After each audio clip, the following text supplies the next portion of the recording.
Okay, how many of you have ever seen road construction where they're building a road? Let me tell you something.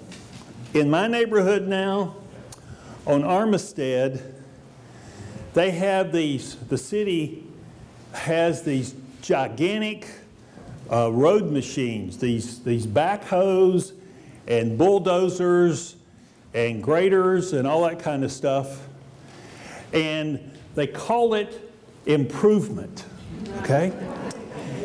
And let me tell you what happens. Every morning they come out and they put the detour signs up, and they go and they take this big machinery and they go down the street and they dig this hole, and then have these big dump trucks that go by our house and they take loads of dirt away, and they work down in the hole all day with pipes and stuff. It's either sewer or drainage. I think it's both. I'm not sure. They're doing what they call a lift station. And nobody's really explained to me exactly what that is, but they're doing that. And so they work on that all day, have the road blocked off where you can't get through. I have to come around a different way to get to church.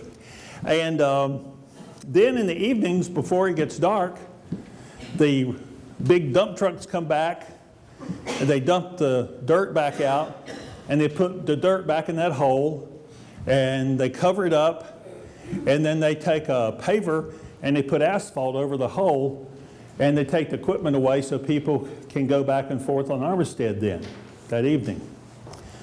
The next morning, you know what they do? They go back to that same place, dig up that asphalt they just laid the night before, make a big pile of dirt, take some of it away in the dump trucks.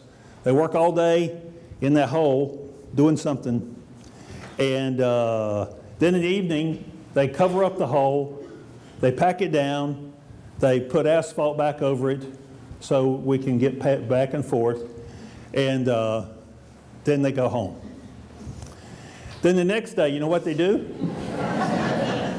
The very same thing. Yeah, but now people may get upset.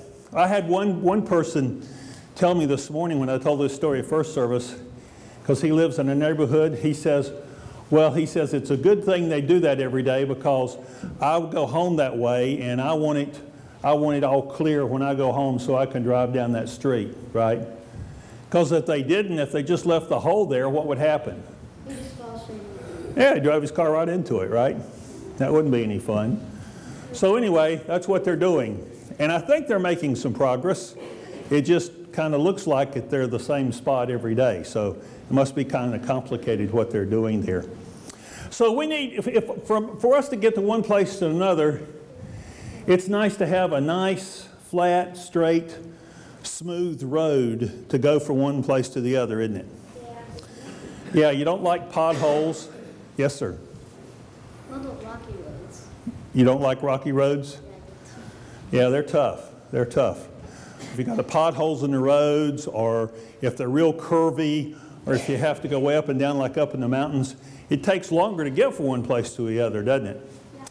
Yeah, so in our gospel lesson this morning, Luke, who wrote it, tells us about John the Baptist.